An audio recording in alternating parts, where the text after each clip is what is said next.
Assalamualaikum warahmatullahi wabarakatuh. Perkenalkan, kami dari kelompok 5 yang beranggotakan Ahmad Tio Wibowo dan saya sendiri Ana Solihah akan mempresentasikan mengenai ketatanegaraan dalam sejarah Islam atau praktik kenegaraan pada masa Rasulullah SAW dan para khulafaur rasyidin.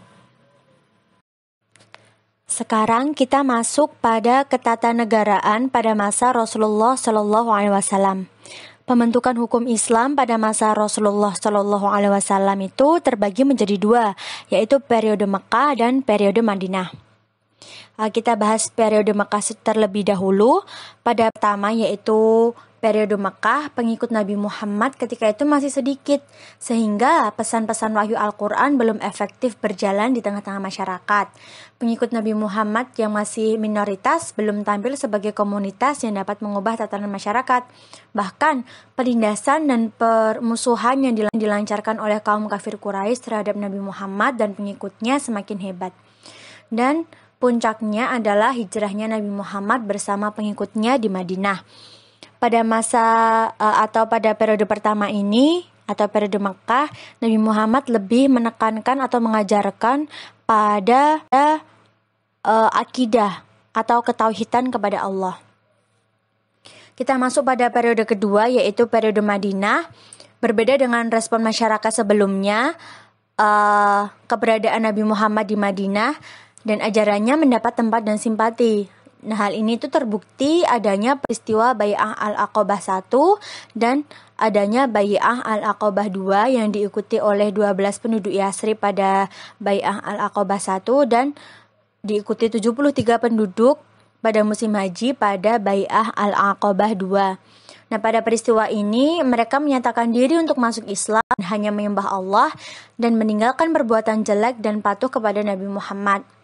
Dengan adanya dua peristiwa inilah mengubah perjalanan politik Nabi Muhammad SAW dan pengikutnya untuk menjadi sebuah kekuatan politik yang kukuh dan solid.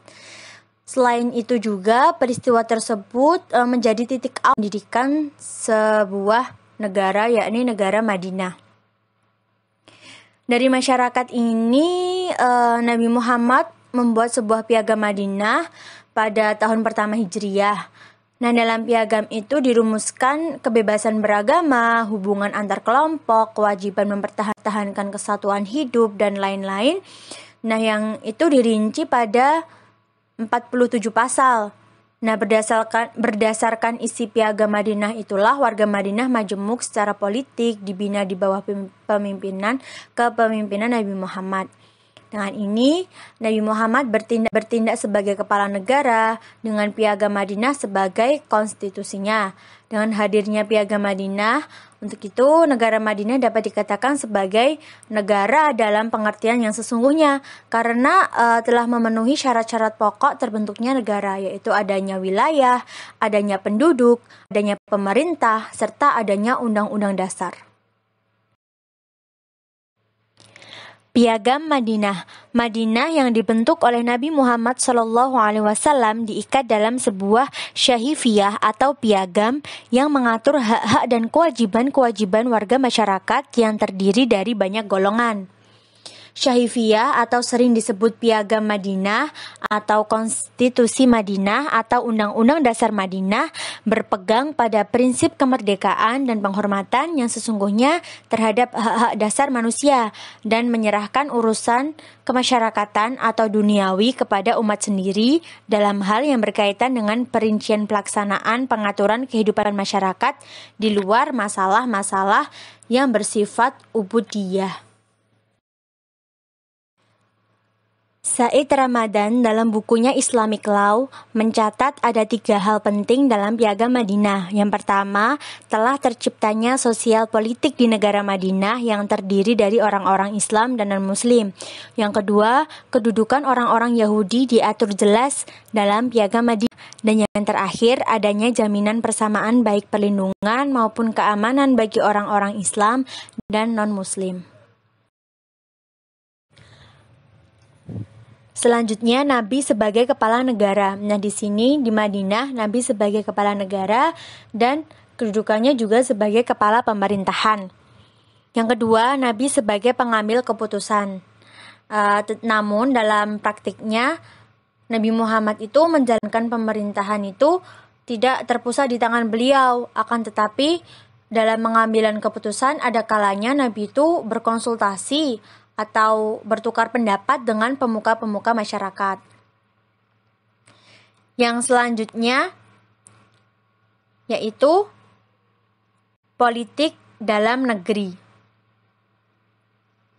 Untuk politik dalam negeri dapat dilihat kebijakan beliau mengenai persatuan dan kesatuan di antara komponen masyarakat Madinah untuk mengadili pelanggaran ketertiban umum dan membentuk lembaga hizbah. Yang keempat yaitu pemerintah daerah. Untuk pemerintah daerah sendiri, Nabi Muhammad SAW mengangkat beberapa sahabat sebagai gubernur atau hakim. Dan yang terakhir yaitu mengenai hubungan internasional. Nah, dalam kebijakan politik yang pernah ditempuh Nabi Muhammad SAW yaitu menjalin hubungan diplomatik dengan negara-negara sahabat. Selain membentuk hubungan diplomatik, namun beliau juga mengangkat duta-duta ke negara-negara sahabat tersebut. Nah, selanjutnya untuk pembahasan kita masuk pada ketatanegaraan pada masa Khulafaur Rasyidin. Sebelumnya, apa sih Khulafaur Rasyidin itu? Nah, Khulafaur Rasyidin atau Khulafa ar-Rasyidin adalah 4 orang khalifah atau pemimpin pertama agama Islam yang dipercaya oleh umat Islam sebagai penerus kepemimpinan setelah Nabi Muhammad SAW wafat. Nah, kita masuk pada masa pemerintahan Abu Bakar Asy-Syiddiq. Pelantikan Abu Bakar dikatakan sebagai kontrak sosial antara pemimpin dan rakyatnya. Maka dari itu, ketika pidato pengangkatan beliau, Abu Bakar ingin semua masyarakat untuk aktif berpartisipasi melakukan kontrol sosial terhadap dirinya dan menjamin kebebasan berpendapat. Jadi di sini Abu Bakar ini apabila sudah melakukan penyelewengan atau melenceng dari Al-Quran dan As-Sunnah, maka diharapkan masyarakat atau rakyatnya itu aktif berpartisipasi melakukan kontrol terhadap dirinya dan menjamin kebebasan berpendapat. Selanjutnya, dalam pidatonya beliau menegaskan bahwa akan menegakkan HAM dengan melindungi orang yang lemah dari kesewenangan orang yang kuat. Selanjutnya yaitu masyarakat diminta untuk membela negara atau jihad pada saat yang tepat. Misal saat dibutuhkan untuk melawan orang-orang yang murtad, maka sebagai rakyat yang baik kita juga harus mengikuti apa yang diperintahkan oleh pemimpin. Yang terakhir, beliau memerintahkan untuk menjalankan sholat sebagai salah satu syarat untuk memperoleh keberkahan dalam masyarakat. Dan kita masuk pada faktor keberhasilan Abu Bakar Asy-Syiddiq. Yang pertama, membangun peranata sosial di bidang politik dan pertahanan. Yang kedua, tugas eksekutif dilegislasikan diberikan kepada para sahabat. Yang ketiga, membagi wilayah menjadi 8 provinsi. Yang keempat, suksesi kepemimpinan atas inisiatifnya sendiri menunjuk Umar sebagai pengganti. Dan yang terakhir, sistem pemerintahan beliau yaitu sistem pemerintahan demokrasi, yaitu dari rakyat, oleh rakyat, dan untuk rakyat. Masa pemimpinan Khalifah Umar bin Khattab. Penyebaran dan kemajuan Islam meningkat pesat pada saat berada dalam kepemimpinan Umar bin Khattab. Umar ini dikenal sebagai pemimpin yang sederhana, juga memperhatikan nasib rakyatnya dengan sungguh-sungguh. Dan masih banyak lagi yang merupakan contoh dan dari keteladanan dari sifat-sifat beliau yang langka bagi umat Islam. Kompleksitas jiwa yang berawal dari kesadaran akan amanah dan tanggung jawab. Masa pemerintah Umar ini adalah masa perang dan penakluk dengan kemenangan yang selalu berada di pihak muslimin. Umar juga banyak berbeda dengan Abu Bakar. Selama masa kekhalifahannya, kalau Abu Bakar bersikeras dengan pendapatannya, Umar pun tidak. Sebab Abu Bakar adalah orang yang bertanggung jawab, tetapi ketaatannya itu tak pernah sampai menghilangkan kepribadiannya. Dalam meneladani Rasulullah, ia tidak melupakan pula untuk membedakan antara sunnah Rasulullah SAW yang berlaku abadi dengan peristiwa-peristiwa yang berlaku sementara. Ia masih akan mengoreksinya dan meminta mempertimbangkan kembali tanpa menganggap hal itu aneh. Pada masa Umar, juga pemerintah Islam adalah pemerintahan adidaya. Islam datang membawa keadilan dan kedamaian. Banyak daerah-daerah wilayah demi wilayah dapat takluk di tangan Umar bin Khattab. Umar pun selalu dinamis dalam hal ubudiyah asalkan tidak bertentangan dengan apa yang diajarkan oleh Rasulullah SAW, khususnya yang bertaktik hukum sunnah. Sehingga pada saat 40 Hijriah, Umar menghimpun orang-orang untuk sholat tarawih berjamaah 20 rakaat, yang mana hal ini belum pernah dilakukan sebelumnya. Walaupun sama bid'ah adalah sesat, namun apa yang dilakukan Umar dihukumi dengan dalil ini. Dalil yang berarti ikutilah sunnahku dan sunnah Khulafaur Rasyidin. Dalam menjabat sebagai khalifah, dapat disimpulkan beberapa hasil kerja dari Umar bin Khattab. Antara lain, Khalifah Umar adalah khalifah pertama yang menggelari dirinya sebagai Amirul Mukminin, dan orang pertama yang membentuk kantor kementerian. Ada kantor tentara, kantor distribusi, pengiriman surat melalui kurir, dan membuat mata uang. Dan juga khalifah pertama yang membuat peninggalan kakek dengan menjadikan awal hijrah Rasulullah sebagai awalnya, dan melakukan perluasan Masjidil Haram. Selanjutnya yaitu kontribusi Khalifah Umar bin Khattab. Ada beberapa perkembangan peradaban Islam pada masa Khalifah Umar bin Khattab, yaitu ada perkembangan politik, perkembangan ekonomi, pengembangan pendidikan dan ilmu pengetahuan, perkembangan sosial, perkembangan agama, dan juga perkembangan dakwah. Nah, yang pertama perkembangan politik. Pada masa Khalifah Umar bin Khattab, kondisi politik Islam adalah keadaan stabil. Usaha perluasan wilayah Islam memperoleh hasil yang gemilang. Karena perluasan daerah terjadi dengan cepat, Umar segera mengatur administrasi negara dan mencontoh administrasi yang sudah berkembang, terutama di Persia. Pada masa Umar bin Khattab, kekuasaan Islam sudah semakin luas. Persoalan-persoalan yang dihadapi masing-masing daerah ditaklukkan berbeda-beda. Banyak pengalaman dan ilmu diperoleh di daerah yang ditaklukkan oleh Khalifah Umar bin Khattab, misalnya saja penaklukan Persia. Perkembangan ekonomi. Pada masa pemerintahan Khalifah Umar telah diatur dan ditertibkan sistem pembayaran gaji dan pajak tanah. Pengadilan didirikan dalam rangka memisahkan lembaga yudikatif dengan lembaga eksekutif. Untuk menjaga keamanan dan ketertiban, jawatan kepolisian dibentuk. Demikian pula jawatan pekerja umum. Di bidang perkembangan pendidikan dan ilmu pengetahuan, masa Khalifah Umar bin Khattab, pendidikan dari tingkat SD sampai dengan perguruan tinggi, proses belajar mengajar dilakukan dengan masjid-masjid. Bentuknya tentu saja tidak seperti dewasa ini. Para mahasiswa duduk melingkar di masjid. Materi perkuliahan pada awalnya adalah perjalanan tentang Al-Quran dan hadis. Perkembangan berikutnya, perkuliahan ditambah dengan ilmu-ilmu lainnya seperti tafsir, fikih, dan ilmu kalam, bahasa Arab, dan sastra.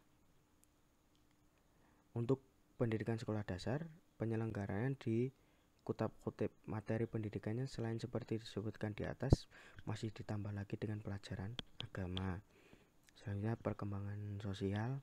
Pada masa Umar, ahli al-Zamiyah, yaitu penduduk yang memeluk agama selain Islam dan berdiam di wilayah kekuasaan Islam, terdiri dari pemeluk Yahudi, Nasrani, dan Majusi. Mereka mendapat perhatian, pelayanan, serta perlindungan pada masa Umar dengan membuat perjanjian.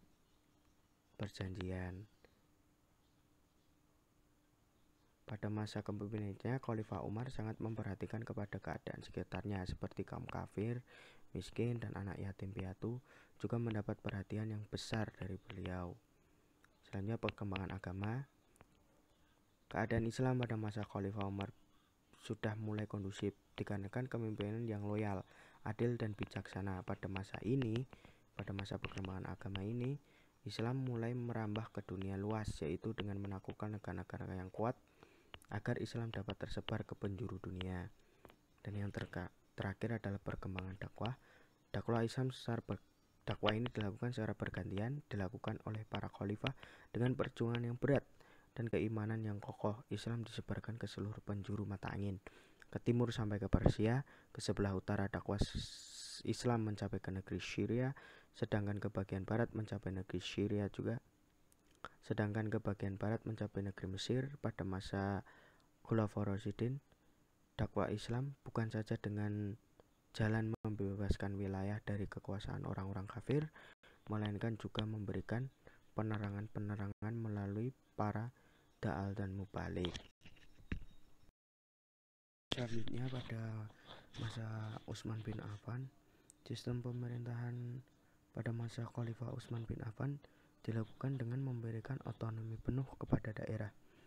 Hal ini berbeda dengan masa Khalifah Abu Bakar dan Umar. Wilayah hanya dibedakan menjadi dua, yaitu wilayah yang pemimpinnya memiliki otonomi penuh dan pemimpinnya disebut amir, dan wilayah yang tidak memiliki otonomi daerah penuh dan pemimpinnya disebut wali.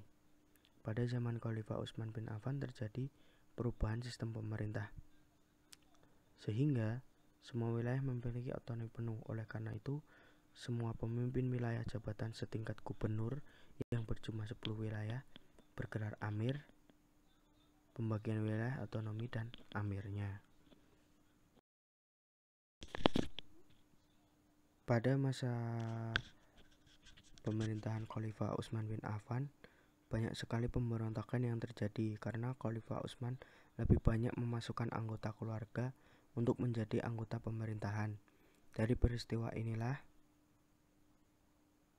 akhirnya muncul isu nepotisme dalam pemerintahan Utsman, karena Utsman dianggap mengangkat pejabat-pejabat yang merupakan kerabatnya. Salah satu bukti penguat isu nepotisme yang digulirkan adalah diangkatnya Marwan bin Hakam, sepupu sekaligus ipar Utsman, sebagai sekretaris negara. Namun tuduhan ini pada dasarnya hanya sekedar iupan gejolak emosional dan alasan yang dicari-cari. Selain itu, tuduhan penggelapan uang negara dan nepotisme dalam pemberitaan data al-khumus yang diperoleh dari kemenangan perang di Laut Tengah kepada Abdullah bin Sa'ad bin Abu Sarrah, saudara sepersusuan Utsman, dapat dibuktikan telah sesuai dengan koordinat yang seharusnya dan didedikasi, tidak ditemukan penyelewengan apapun.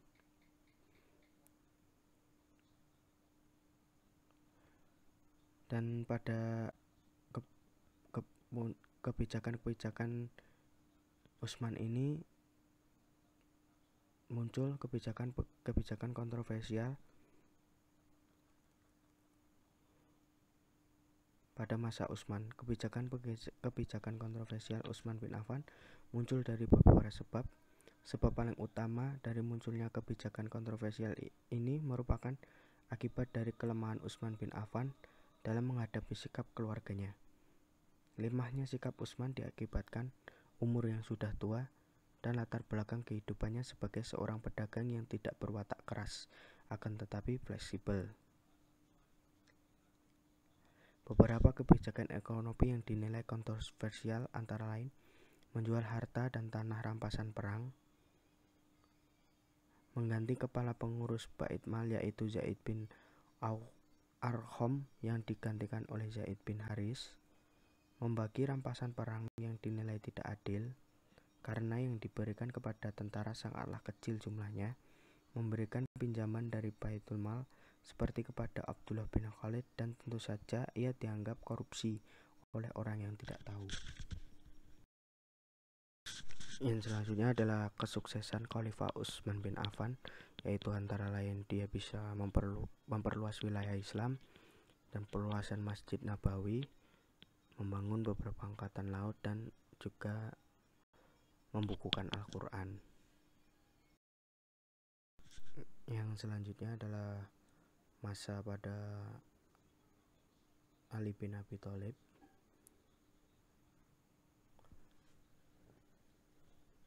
Setelah terbunuhnya Utsman, kaum muslimin meminta kesediaan Ali untuk dibait menjadi khalifah. Mereka beranggapan bahwa kecuali Ali tidak ada lagi orang yang patut menduduki kursi khalifah setelah Utsman. Mendengar permintaan rakyat yang banyak itu, Ali berkata, "Urusan ini bukan urusan kalian, ini adalah perkara yang teramat penting urusan tokoh-tokoh Ali Asyura bersama para pejuang perang Badar. Sebenarnya Ali bin Abi Thalib pernah masuk nominasi pada saat pemilihan Khalifah Utsman bin Affan, tetapi saat itu dia masih dianggap sangat muda. Di pemerintahan Ali bin Abi Thalib ini, hal pertama yang dilakukan Ali pada masa pemerintahannya adalah memberhentikan gubernur-gubernur yang diangkat oleh Khalifah Utsman bin Affan, yaitu khalifah terdahulu sebelum Ali, dan menarik tanah yang dibagi Utsman terhadap kerabatnya. Ali bahkan mencontohkan seorang kepala negara yang berkedudukan sama dengan rakyatnya. Di sini Ali juga ingin mengembalikan citra pemerintahan Islam sebagaimana pada masa kepemimpinan Umar bin Khattab. Namun karena masyarakat yang kacau balau dan tidak terkendali, menjadi usaha Ali tidak berhasil. Menurut Nuskolis Masjid, pemerintahan Ali ini merupakan contoh pemerintahan yang berkomitmen, yang kuat keadilan sosial dan kerakyatannya di samping kesungguhan di bidang ilmunya. Dalam persoalan-persoalan yang melilit Ali ini, banyak sahabat yang memberikan masukan kepadanya, namun Ali menolak pendapat mereka dan Ali teguh akan pendiriannya. Dalam pemecatan Gubernur Muawiyah misalnya, para sahabat memerintahkan untuk tidak memecat selama mereka menunjukkan kesetiaannya terhadap negara dan Ali. Namun Ali tetap kokoh dengan pendiriannya untuk memecat Gubernur Muawiyah. Sekian dari kelompok kami. Apabila ada salah kata atau penyampaian yang kurang baik atau audio yang kurang jelas, kami mohon maaf yang sebesar-besarnya. Wassalamualaikum warahmatullahi wabarakatuh.